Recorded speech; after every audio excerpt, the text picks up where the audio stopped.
नमस्कार दोस्तों, स्वागत है आज के इस वीडियो में। दोस्तों आज के इस वीडियो में हम बात करेंगे लोकसभा चुनाव के बारे में। भारत में जो लोकसभा के चुनाव है वो 2024 में होने वाले। अब ज्यादा टाइम भी नहीं बचा है, लेकिन दोस्तों अगर हम अनुमान लगाए और मान लेते कि भारत में आज लोकसभा के चुनाव होते हैं तो किसकी सरकार बनती है? क्या एक बार फिर से एनडीए लगातार तीसरी बार अपनी सरकार बना पाएगी या इस बार यूपीए कर सकते हैं वापसी? वैसे तो दोस्तों भी जो विधानसभा चुनाव हुए थे 5 राज्यों में, वहां पर यूपीए की हालत बहुत ही खराब रही थी। लेकिन दोस्तों विधानसभा चुनाव और लोकसभा चुनाव में काफी बड़ा अंतर रहता है। हम देखते हैं कि लोकसभा चुनाव में किसी पार्टी को अच्छी सीटें मिलती हैं किसी राज्य में, तो विधानसभा चुनाव में उतनी सीटें नहीं मिल पाती हैं। तो विधानसभा चुनाव और लोकसभा चुनाव में काफी बड़ा अंतर माना जाता है। तो आइए दोस्तों इस वीडियो में हम जान लेते हैं कि अगर मान लेते कि भारत में आज लोकसभा के चुनाव होते हैं तो किस पार्टी को कितनी सीटें मिलती है। तो एक एक करके सभी राज्यों की सीटों के बारे में हम जानने वाले। तो चलिए शुरू करते हैं इस वीडियो को। वैसे दोस्तों आप भी अपनी राय इस वीडियो के कमेंट बॉक्स में दे सकते हैं। तो चलिए दोस्तों सबसे पहले हमने रखा है आंध्र प्रदेश को। जी हाँ दोस्तों, आंध्र प्रदेश में मैं आपको बता दूं कि लोकसभा की टोटल 25 सीटें। जैसा कि आप देख पा रहे हो, हमारे हिसाब से हमने जो अनुमान लगाए हैं कि एनडीए को यहाँ से मात्र 2 ही सीटें मिल सकती हैं, जबकि यूपीए को 8, वहीं अदर पार्टियों को यहाँ पर 15 सीटें मिल सकती है। क्या दोस्तों आंध्र प्रदेश में एनडीए उतनी मजबूत नहीं है? वैसे दक्षिण भारत में देखें तो सभी राज्यों में एनडीए इतनी मजबूत नहीं मानी जाती है जितनी मजबूत वो उत्तर भारत में। वैसे दोस्तों अगला जो राज्य है वो है अरुणाचल प्रदेश। जी हाँ दोस्तों, अरुणाचल प्रदेश में टोटल 2 लोकसभा की सीटें हैं और हमेशा से ही यहाँ पर एनडीए का दबदबा माना जाता है। और हमारे हिसाब से इस बार भी अरुणाचल प्रदेश की 2 की 2 ही सीटें एनडीए ले जा सकती है। यूपीए और अदर के खाते में कोई भी सीट जाती हुई नजर नहीं आ रही है। अब हम बात करते हैं असम की। जी हाँ दोस्तों, असम में इस बार बीजेपी की सरकार बनी विधानसभा चुनाव में। लेकिन दोस्तों लोकसभा चुनाव की मैं बात करूं तो वहां पर 14 सीटें। 14 सीटों में से हमारे हिसाब से एनडीए और यूपीए में कांटे की टक्कर रहेगी। दोनों पार्टियों को 6-6 सीटें मिल सकती हैं, जबकि अदर पार्टी को यहाँ पर 2 सीटें जाती हुई नजर आ रही हैं। दोस्तों असम के बाद हम चलते हैं बिहार की तरफ। जी हाँ दोस्तों, बिहार में आपको मैं बता दूं कि टोटल लोकसभा की 40 सीटें। दोस्तों इन 40 में से आप देख सकते हैं आंकड़े कुछ इस प्रकार रह सकते हैं। हमारे हिसाब से एनडीए को यहाँ पर 18 सीटें तक मिल सकती है, हमने एक जो अनुमान लगाया उसके मुताबिक, जबकि यूपीए को 12, वहीं अदर पार्टी को यहाँ पर 10 सीटें जाती हुई नजर आ रही हैं। दोस्तों बिहार की बात हो चुकी है, अब हम बात करते हैं छत्तीसगढ़ की। जी दोस्तों, छत्तीसगढ़ में मैं आपको बता दूं कि टोटल लोकसभा की 11 सीटें हैं और हमारे हिसाब से एनडीए यहाँ पर 6 सीटें तक जीत सकती हैं, जबकि यूपीए को भी यहाँ से 5 सीटें मिल सकती हैं। यानी कि छत्तीसगढ़ से अदर पार्टी को खाता खुलता नजर नहीं आ रहा है। दोस्तों छत्तीसगढ़ के बाद हम बात करते हैं गोवा की। जी दोस्तों, गोवा में मैं आपको बता दूं कि 2 सीटें हैं टोटल। गोवा की 2 की 2 सीटें यहाँ पर यूपीए ले जा सकती हैं। दोस्तों आपका अनुमान क्या कहता है, हम आप जरूर कमेंट करिए। दोस्तों अब तक हमने 6 राज्यों के बारे में बात की है। 6 राज्यों की टोटल 94 सीटों के बारे में जाना है। उनमें से हमारे हिसाब से अब तक जो टोटल सीटें उन्हें मिली है उसके आंकड़े कुछ इस प्रकार है। 34 सीटें एनडीए, 33 सीटें यूपीए, जबकि 27 सीटें अदर पार्टियों के खाते में अभी जाती हुई नजर आ रही है। चलिए दोस्तों दूसरे राज्यों के बारे में जान लेते हैं। दोस्तों अब हम बात करते हैं गुजरात की। जी हाँ दोस्तों, गुजरात में मैं आपको बता दूं कि लोकसभा की टोटल 26 सीटें, वहीं इस साल वहां पर विधानसभा चुनाव भी होने वाला है।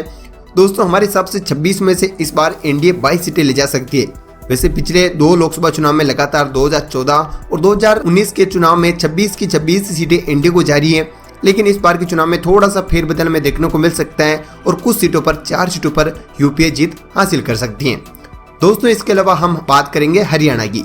हरियाणा में टोटल 10 लोकसभा सीटें, हमारे हिसाब से 2 सीटें एनडीए, वहीं 8 सीटें यूपीए ले जा सकती हैं। वैसे दोस्तों आपके हिसाब से हरियाणा का आंकड़ा क्या रह सकता है, आप हमें कमेंट करके जरूर बताइए। दोस्तों अब तक हमने 8 राज्यों के बारे में बात की है। 8 राज्यों की टोटल 130 सीटों के आंकड़े कुछ इस प्रकार हैं। 58 सीटें एनडीए, 45 सीटें यूपीए, जबकि 27 सीटें अदर पार्टी के खाते में जाती हुई नजर आ रही है। आपको मैं बता दूं कि लोकसभा में सरकार बनाने के लिए यानी कि केंद्र में सरकार बनाने के लिए किसी भी पार्टी को 272 सीटों की आवश्यकता होती है। दोस्तों किसको बहुमत मिलता है, आइए दोस्तों बाकी के राज्यों के बारे में जानते हैं। हिमाचल प्रदेश की मैं बात करूं तो वहां पर टोटल 4 लोकसभा की सीटें हैं। 4 में से 2 सीटें एनडीए, 2 सीटें यूपीए, यानी कि बाकी अदर 0। ठीक है ना दोस्तों। इसके अलावा दोस्तों हम जम्मू कश्मीर की तरफ चलते हैं। दोस्तों जम्मू कश्मीर में मैं आपको बता दूं कि टोटल 6 सीटें हैं। 6 में से हमारे हिसाब से 1 सीट जा सकती हैं एनडीए को, जबकि 5 सीटें जा सकती हैं यूपीए को। बाकी अदर पार्टियां 0-0 रह सकती हैं। दोस्तों जम्मू कश्मीर के बाद बात करते हैं झारखंड की। जी हाँ दोस्तों, झारखंड में मैं आपको बता दूं कि टोटल 14 सीटें हैं। 14 में से हमारे हिसाब से 4 सीटें एनडीए, जबकि 9 सीटें यूपीए में 1 सीट रह सकती है अदर पार्टी के खाते में। दोस्तों झारखंड के आंकड़े कुछ इस प्रकार रह सकते हैं, जबकि कर्नाटक की मैं बात करूं तो कर्नाटक के आंकड़े आपके सामने हैं। कर्नाटक में टोटल 28 सीटें हैं, इनमें से 7 सीटें एनडीए, 15 सीटें यूपीए, जबकि 6 सीटें रह सकती हैं अदर के खाते में। दोस्तों अगर सभी सीटों की मैं बात करूं, अब तक जितनी भी सीटों के बारे में हमने बात की है, अब तक हमने 182 सीटों के बारे में जाना है। इनमें से 72 सीटों पर रह सकती है एनडीए, जबकि 76 सीटों के साथ यूपी आगे चल रही है, वही 34 सीटों के साथ अदर पार्टी खड़ी है।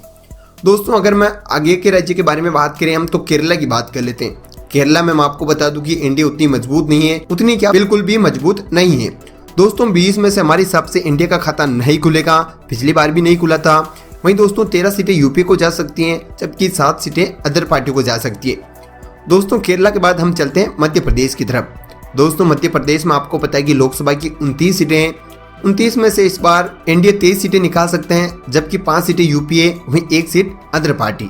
दोस्तों मध्य प्रदेश में जैसा आपको पता है कि 2023 में विधानसभा चुनाव भी होने वाले हैं। दोस्तों हम महाराष्ट्र की बात करते हैं। जी हाँ दोस्तों, महाराष्ट्र में भी अच्छी खासी लोकसभा की सीटें हैं, टोटल 48 यानी कि 48 सीटें उधर हैं। तो हमारे हिसाब से एनडीए को 25, जबकि 18 सीटें यूपीए को जा सकती हैं, जबकि 5 सीटें अदर पार्टी को जा सकती हैं।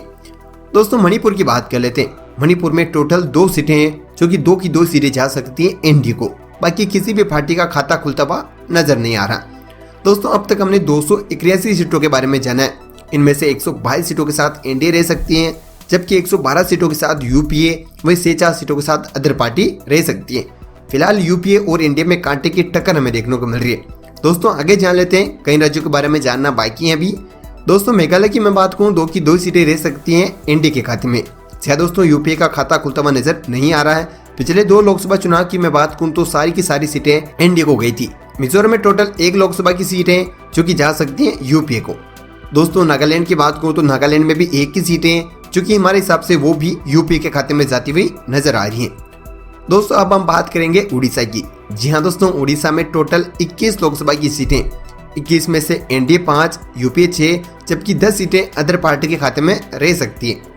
दोस्तों उड़ीसा के बाद हम चलते हैं पंजाब की साइड। दोस्तों पंजाब की मैं बात करूँ तो टोटल 13 विधानसभा सीटें, 13 में से इस बार एनडीए को 1 ही सीट जाएगी, जबकि 12 सीटें जा सकती हैं यूपीए को। जी हाँ दोस्तों, इन दोनों पार्टियों के खाते में रह सकती हैं 13 सीटें। दोस्तों इसके बाद राजस्थान की बात करते हैं। जी हाँ दोस्तों, दोनों लोकसभा चुनाव में सारी की सारी सीटें एनडीए को गई थी, लेकिन इस बार थोड़ा सा फेरबदल हमें देखने को मिल सकते हैं। 25 में से 20 सीटें रह सकती हैं एनडीए, जबकि 5 सीटें रह सकती हैं यूपीए। जी हाँ दोस्तों, ये कुछ आंकड़े रह सकते हैं। राजस्थान के अलावा सिक्किम की मैं बात करूँ तो सिक्किम में टोटल 1 सीटें हैं, जो रह सकती हैं यूपीए के खाते में। दोस्तों अब तक हमने 345 सीटों के बारे में जाना है। इनमें से 150 सीटों के साथ सबसे आगे है एनडीए, जबकि उसके पीछे 138 सीटों के साथ यूपीए हैं, जबकि 57 सीटों के साथ अदर पार्टीज हैं। दोस्तों आइए अगले राज्यों के बारे में जान लेते हैं। दोस्तों दक्षिण भारत के तमिलनाडु राज्य के बारे में जान लेते हैं। दोस्तों यहाँ पर टोटल लोकसभा की 38 सीटें हैं। 38 में से हमारे हिसाब से एनडीए 1, जबकि यूपीए 31 सीटों के साथ सबसे बड़ी पार्टी रह सकती हैं। दोस्तों पिछली बार भी सबसे ज्यादा सीटें यूपीए को मिली थी। दोस्तों 6 सीटें अदर पार्टी को भी रह सकती हैं। दोस्तों इसके अलावा मैं तेलंगाना की बात करूँ तो तेलंगाना में टोटल 17 लोकसभा की सीटें, 17 में से 2 सीटें रह सकती एनडीए, जबकि यूपीए 13, इसके अलावा अदर पार्टी 2। दोस्तों तेलंगाना के बाद हम बात करेंगे त्रिपुरा की। त्रिपुरा में लोकसभा की 2 सीटें हैं और हमारे हिसाब से 1-1 सीट दोनों पार्टियों के खाते में रह सकती है, 1 एनडीए 1 यूपीए। दोस्तों इसके बाद अब हम बात करते हैं उत्तर प्रदेश की। जी हाँ दोस्तों, हाल ही में विधानसभा चुनाव भी संपन्न हो चुके हैं वहां पर, जहां पर बीजेपी की जीत हुई है, लेकिन हम कह सकते हैं कि एसपी का भी अच्छा खासा प्रदर्शन रहा। दोस्तों लेकिन लोकसभा चुनाव में किस प्रकार के आंकड़े रह सकते हैं वो जान लेते हैं। दोस्तों 80 में से मैं आपको बता दूं कि इस बार एनडीए को एक बड़ा झटका लग सकता है। 45 सीटें उन्हें जा सकती हैं, सबकी 5 सीटें यूपीए, वही 30 सीटें अदर पार्टी के खाते में रह सकती है। जी हाँ दोस्तों, मैं आपको बता दूं कि वहां पर टोटल 80 सीटें हैं और पिछली बार एनडीए को 62 सीटें मिली थी, लेकिन इस बार ये आंकड़ा घट सकते हैं। दोस्तों उत्तराखंड की मैं बात करूं तो टोटल 5 सीटें हैं, 5 में से एनडीए 4, सबकी 1 सीट रह सकती हैं यूपी के खाते में।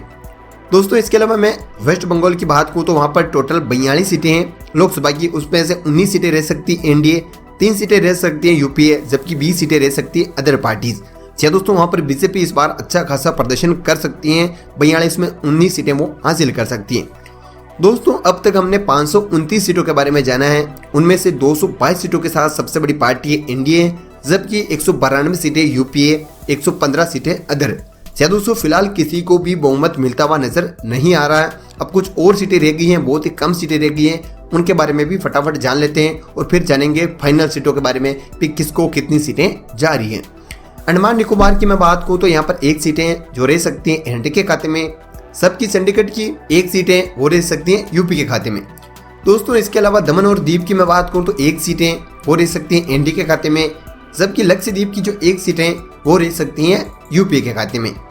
दोस्तों इसके अलावा दिल्ली की बात कर लेते हैं। दिल्ली में टोटल 7 लोकसभा की सीटें हैं, 7 में से 4 सीटें रह सकती हैं एनडी के खाते में, जबकि 1 सीट रह सकती है यूपी के खाते में, वहीं 2 सीटें रह सकती हैं अदर पार्टी के खाते में। दोस्तों इसके अलावा पांडुचेरी की बात कर लेते हैं तो पांडुचेरी में टोटल 1 सीट रह सकती हैं एनडी के खाते में। दोस्तों फाइनल रिजल्ट आपके सामने आप देख सकते हैं। टोटल 541 सीटों के बारे में हमने जाना है, उनमें से 229 सीटें एनडीए, 195 सीटें यूपीए, जबकि 117 सीटें अदर पार्टी। दोस्तों फिलहाल किसी को भी बहुमत नहीं मिल रहा है, क्योंकि बहुमत का जो आंकड़ा है वो 272 सीटें, लेकिन फिलहाल हम कह सकते हैं कि इस बार शायद किसी भी पार्टी को बहुमत नहीं मिले। अदर पार्टियां एनडीए के साथ जाती है तो उनकी सरकार बनती है, या वो यूपीए के साथ जाती है तो शायद उनकी सरकार भी बन जाएगी। दोस्तों वैसे आपकी इस पर क्या राय है कि एक बार फिर से नरेंद्र मोदी प्रधानमंत्री बन पाएंगे या इस बार कोई और नया चेहरा आ सकता है? दोस्तों आप हमें जरूर कमेंट करिए। दोस्तों इस पूरे के पूरे अनुमान पर आपकी क्या राय है उसके बारे में भी जरूर हमें कमेंट करके बता सकते हैं। साथ ही दोस्तों आप देवी को सब्सक्राइब भी कर सकते हैं।